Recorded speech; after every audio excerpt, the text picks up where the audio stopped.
Sino yung gustong mamasyal or magbilad dito sa loob ng Dolomite Beach ngayong kasagsagan ng tirik ng araw? Ang oras ngayon ay 12:25 ng tanghali. Sino ang gusto? Taas ang talampakan. Joke lang. Good afternoon, Manila Bay Dolomite. Saan pa din po tayo? Ito yung view. Ayan yung sikat na tulay, yung nag-iisang tulay dito sa Manila Bay Dolomite Beach. At ikot ko lang po kayo. Pag ganito na sobrang init po, wala pong magtatagal na mag-iikot-ikot dito sa loob mismo ng Dolomite Beach. Gawa ng grabe. Yung iba meron saglit lang, lalakad lang sila, tapos magpipicture, tapos wala na, aalis na sila dahil nga po sobrang init.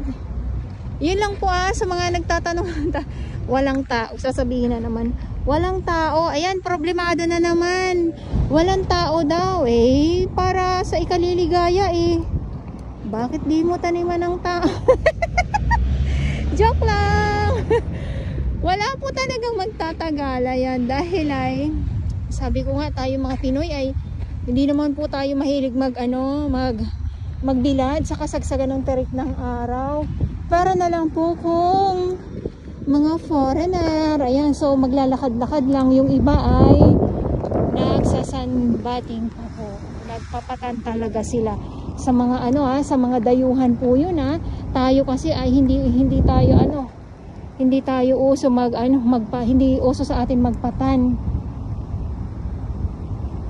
Ayan, so may ilan lang yung mga nandito. 1, 2, 3, 4, 4 na tao lang yung nandito sa loob. Gawa ng init nga po, pang-5 ako.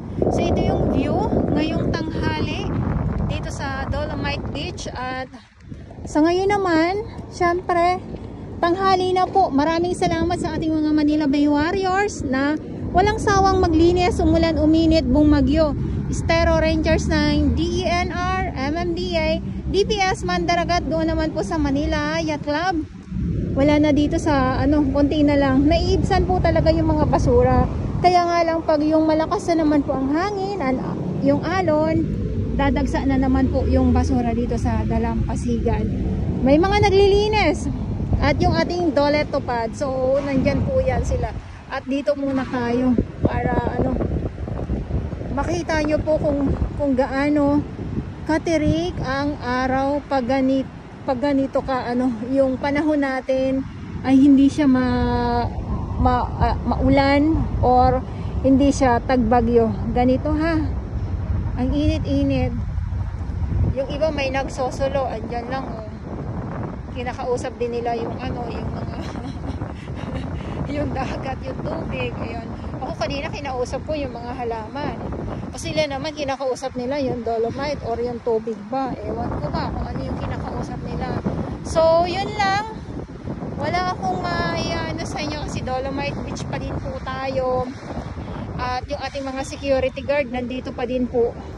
Hindi naman po sila nawawala. Siyempre, maraming salamat sa kanila at sa ating mga kapulisan na nagbabantay dito sa Dolomite Beach po. Ayan, so inuulit-ulit ko yan kasi sila naman yung nandito talaga. Kaya ako din, paulit-ulit din mo talaga. Ayan. Ayan yung iba nakasilong lang sa lilim. Dahil nga po ay mainit, sobrang init po. Inuulit-ulit ko po na mainit para din sa mga viewers ko na sasabihin nila, ay bakit walang tao? Alam nga naman po, pilitin ko sila na dito kayo sa gitna ng ng Dolomite para sa pagkuha ko ng video. Mahirap naman po yun, di ba? Ayan, nandyan sila Tapos yung singaw dito sa yung singaw po mismo dito sa Dolomite, dito sa gitna ay iba. Dahil nga po sobrang init. Ay, wala na akong kundi puro init po. Kasi yun naman po talaga. Ayan, ito naman po yung ating hahakutin ng mga basura ng truck. Siyempre tanghali na. Kaya yung ating mga estero naman, ating mga Manila Bay Warriors, pahinga din naman po sila.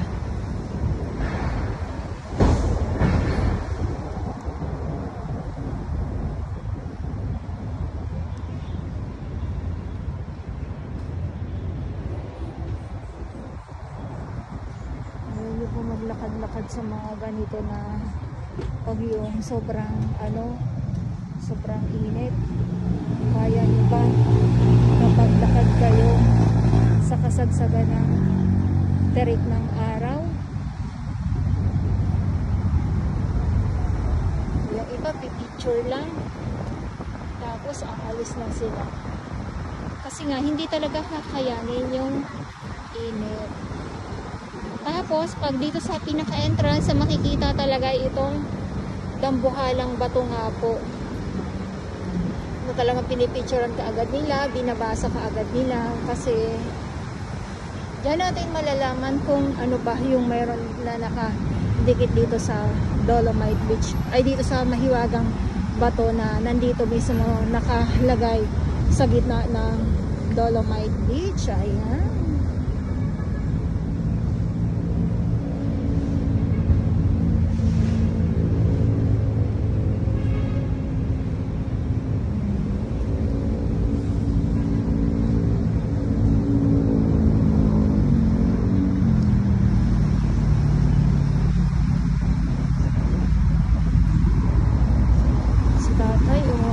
Isa sa mga MMDA, alam nyo, ulit-ulitin ko, hindi po madali yung kanilang ginagawang paglinis kasi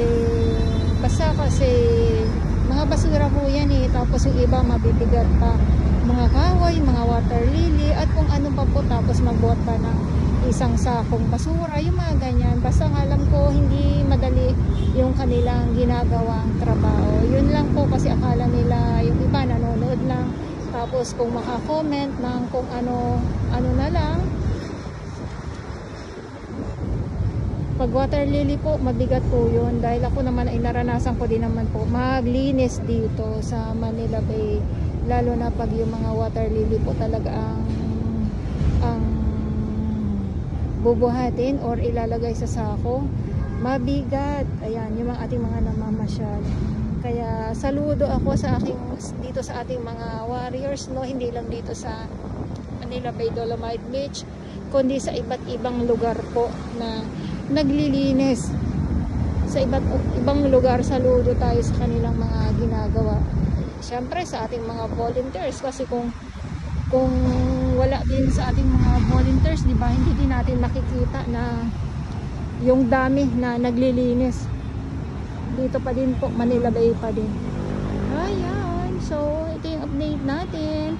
Good afternoon sa inyong lahat, Manila Bay Dolomite Beach po, at sa mga baguhan, yes, welcome sa channel Miss Jelani Dorabas. Mahalin niyo po ako ng buong buo, yun ay hindi galing sa ilong ng isang. God sa buwan.